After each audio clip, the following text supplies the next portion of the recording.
मेरे से 3 साल बड़ी मेरी दीदी थी। उसने सुसाइड कर दिया। जो 2019 में मुझे ऐसा कुछ पता चला कि यूट्यूब में वीडियो डालने से भी पैसे मिलते हैं। बज रहे शाम के 6:30 और मैं हूँ घर की अपार्टमेंट की छत पे। स्पेशली ये बताने के लिए ब्लॉग बना रहा हूँ कि ज़िंदगी में बहुत कुछ देखा है मैंने। मेरी उम्र सिर्फ 21 साल है और मैंने बहुत कुछ झेला, बहुत कुछ समझा। बात करें तो मैं एक मिडिल क्लास लड़का हूँ। तो मेरी ज़िंदगी में क्या कुछ हुआ है अभी तक, कैसे हुआ है, क्या क्या किया है हमने, मेरे मम्मी पापा क्या करते हैं, मेरा घर किधर है और मेरे फैमिली में कौन कौन है, मेरी फैमिली कहाँ से बिलोंग करती है। तो दोस्तों, मेरा नाम है कमल बोहरा, मैं नेपाल से हूँ।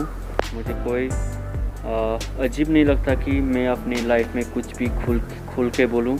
मुझे कोई प्रॉब्लम भी नहीं है, क्योंकि जब हम जहाँ से हम वहीं से रहेंगे। क्योंकि कोई भी एक बंदा जितना भी सच को छुपाए नहीं छुपता है। अब मैंने अपनी 21 साल की उम्र में बहुत कुछ झेला है, बहुत कुछ देखा है। हमारे पापा की बड़ी दीदी रिलेटिव कज़न सिस्टर थे, वो दिल्ली में रहते थे पहले से।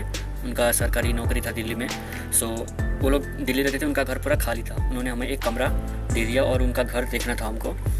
घर की साफ सफाई करना, गार्डन में फूल वूल ये सब कुछ पानी डालना, ये उनका बहुत बड़ा खेत भी था और उसमें खेती करना हमारा जिम्मेवारी था उस घर में रहने के लिए।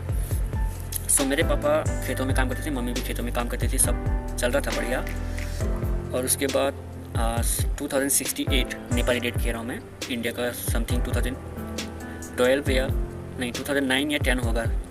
नेपाली डेट था 2068। हमने उधर से शिफ्ट कर दिया। उधर हम पापा ने कुछ खेतों में काम करके 20,000 अराउंड का ज़मीन लिया था। जब उसके बाद हमारा जर्नी शुरू होता है। उधर से मम्मी और पापा ने दिन रात मिल के खेत को, झाड़ियाँ होती थी, जंगल जैसा था पूरा, उसको काट के, छोटे छोटे पेड़ होते थे, सबको काट के ऐसे पूरा ज़मीन को थोड़ा थोड़ा खेती लायक बना दिया था। लेकिन उसमें हम खेती नहीं कर सकते थे प्रॉपर, क्योंकि ऐसा हिल्स जैसा था उधर। छोटे छोटे क्या बोलते हैं, ऐसे नहर जैसे होते हैं ना, पानी आता जिसमें, वो था।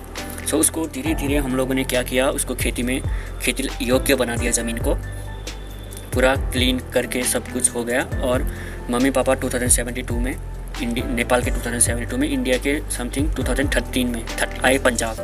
उधर पोल्ट्री फार्म में काम किया, करीब 1 साल काम किया उधर। उसके बाद हमने उस ज़मीन को प्लेन कर दिया ट्रैक्टर और जेसीबी लगा के। कुछ अच्छा चल रहा था, तभी हो गया प्रॉब्लम। मेरे से 3 साल बड़ी मेरी दीदी थी। उसने सुसाइड कर दिया, वो भी फांसी लगा के जंगल में। मुझे कहने में कोई भी शर्म नहीं है, क्योंकि उसका लव अफेयर था। जो उसका बॉयफ्रेंड था उसने मना कर दिया शादी से। जाहिर सी बात है ना, अगर एक गरीब फैमिली से लड़की होगी तो कोई भी बंदा उसे सिर्फ यूज़ करने तक करता है, उसके बाद नहीं करता। तो शादी से मना कर दिया, तो उसने सुसाइड कर दिया 2072 में। और सब कुछ बिखर गया एकदम से। हमारी फैमिली थोड़ी स्टेबल थी, लेकिन वो भी ख़त्म हो चुका था। सो हमने किया क्या कि हमने डिसाइड किया कि ठीक है, जो हो गया बोल के, ये 2 साल में सब कुछ भूल गया, सब कुछ नॉर्मल हो गया। डेफिनेटली बात है, कोई भी किसी भी चीज़ का असर 1-2 साल ही होता है, उसके बाद सब नॉर्मल हो गया। मेरी 4 बहनें हैं, 2 भाई हैं। सबसे छोटे भाई मैं हूँ। बेटा नहीं हुआ बोल के हमारी 4 बहनें हो गई। उसके बाद लड़का चाहिए बोल के हम दोनों भाई भी हो गए बाद में। सबसे छोटे हैं हम, मेरे से भी छोटा एक भाई है मेरा। सो उसके बाद क्या हो गया, हमारी लाइफ में एक बोलते ना यू टर्न आ गया। हाँ, घर की हालत इतनी ख़राब हो गई कि हमें लोन लेना पड़ा। लोन लेके हमने एक पोल्ट्री फार्म शुरू किया। उसके बाद पोल्ट्री फार्म में इतना लॉस हुआ कि 3 महीने में 5,32,000 का नुकसान हो गया हमारा। सो अभी चल रहा है, नेपाल का 2078 स्टार्ट हुआ है। इधर फरवरी इंडिया का अगस्त में उधर का नया साल शुरू होता है। सो 2078 में हम सब लोग, मैंने पढ़ाई की है 10 तक, 10वीं पास हूँ मैं बस। उसके आगे माँ बाप पढ़ाना चाहते थे मुझे। ये मैं नहीं, झूठ नहीं बोलता कि मेरे माँ बाप ने पढ़ाया नहीं किया। मेरे माँ बाप ने लोन लेके भी मुझे पढ़ाना चाहते थे, लेकिन मैं इतना समझदार तो हो गया था कि मुझे ये बात की वो नहीं है कि मेरे माँ बाप नहीं पढ़ा सके या मैं नहीं पढ़ा, क्योंकि मेरा पढ़ाई में बिल्कुल इंटरेस्ट नहीं था। मैं घर की हालतें देखता था बस। घर में खाने के लिए, पहनने के लिए कपड़े, कुछ त्यौहार, दिवाली, दशहरा आ गया तो उसके लिए पैसे नहीं होते थे हमारे पास, कुछ भी नहीं। हमारे लाइक होता है ना गांव में, एक कोई ना कोई तो गांव में अब शहर में रहते तो उसका नहीं पता मुझे, लेकिन गांव में जो लोग गांव से बिलोंग करते हैं उनके पास आसपास कोई ना कोई एक फैमिली ऐसा होता है कि जो दिवाली और दशहरे पे भी अच्छे कपड़े और अच्छा खाना नहीं खा सकते थे। ऐसे हम थे। सो एक दिन मुझे रियलाइज़ हुआ कि मुझे सिर्फ पैसा कमाना है, कहीं से भी हो कैसे भी हो, मुझे पैसा कमाना है। पढ़ के भी आगे जाके नौकरी लगेगी, ऐसे भी पैसे कमाऊंगा, और आज ही से कुछ शुरू कर दिया तो भी मैं पैसा ही कमाऊंगा। सो ये सोच के मैं 2016 नेपाली नहीं, इंडियन 2017 में 16 के एंड में, क्योंकि मैंने 2017 का न्यू ईयर बेंगलोर में मनाया था। सो मैं उधर से शिफ्ट होकर बेंगलोर आ गया नौकरी जॉब करने के लिए। तब सिर्फ मैं 18 साल का था। तो मैं इधर आया। मेरे जीजू और मेरी बड़ी दीदी, सबसे बड़ी दीदी और मेरे जीजा जी इधर ही बेंगलोर में सिक्योरिटी का काम करते थे अपार्टमेंट में। सो इधर आया मैं, एक कपड़े की दुकान में मेरी नौकरी भी लगी और पापा भी इधर ही थे। दोनों बाप बेटे मिलकर कमा रहे थे। उसी टाइम पे मम्मी का पैर का बीमारी हो गया, कुछ पैरालाइज जैसा होता है ना, काम नहीं करते तब। तो हमें एक महीने काम करके एक महीने की सैलरी ले चुके थे हम। आधे महीने की 14 तारीख हुई थी, दूसरे महीने की। सो 14 तारीख के पेमेंट लेके दोनों बाप बेटे निकले यहाँ से नेपाल के लिए। फिर उधर गए, मम्मी का इलाज कराया, फिर से लोन 4-5 लाख तो था ही सर पे, फिर से लोन पड़ गया। सो उसके बाद मम्मी का पैर एकदम ठीक हो गया, मतलब नॉर्मली चलने फिरने लग गई, सब कुछ हो गया।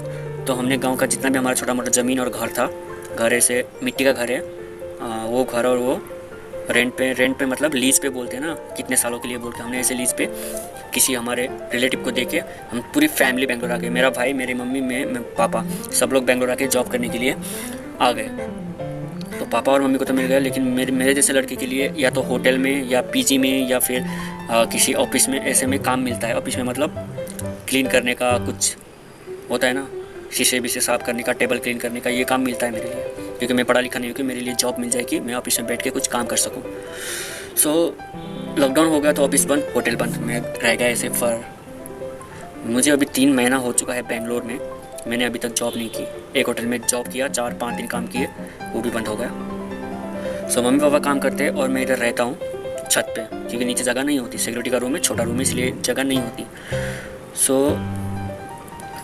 मैं यूट्यूब देखता था, बहुत यूट्यूब देखता हूँ। जो मेरे पास ये फ़ोन है, नोकिया C3 फ़ोन है, नोकिया C3 से रिकॉर्डिंग कर रहा हूँ, ना ही माइक है। मुझे 2019 में मुझे ऐसे कुछ पता चला कि यूट्यूब में वीडियो डालने से भी पैसे मिलते हैं। ये सब अपने निश के हिसाब से हम अपना कैटेगरी चूज़ कर सकते हैं। सो मुझे पहले से ही, मैं छोटा था लेकिन पहले से ही मुझे घूमने का, नई नई जगह पे जाने का बहुत ज़्यादा शौक़ है, और मुझे सुपर बाइक का बहुत ही ज़्यादा शौक़ है। सो मुझे ब्लॉगिंग पहले से पता था, लेकिन मुझे इसका नाम ब्लॉगिंग बोल के नहीं पता था। अभी भी मुझे सिर्फ 8 महीने हुए मुझे ब्लॉगिंग किसको कहते हैं बोल के। मुझे पता नहीं था कि कैमरा में बोलने से, नई नई जगह पे घूमने से, वीडियो बनाने से हमें कुछ पैसे भी मिलते हैं, वो मुझे बिल्कुल भी पता नहीं था। कितना तड़पाती और कब मुझे सुकून मिलता है।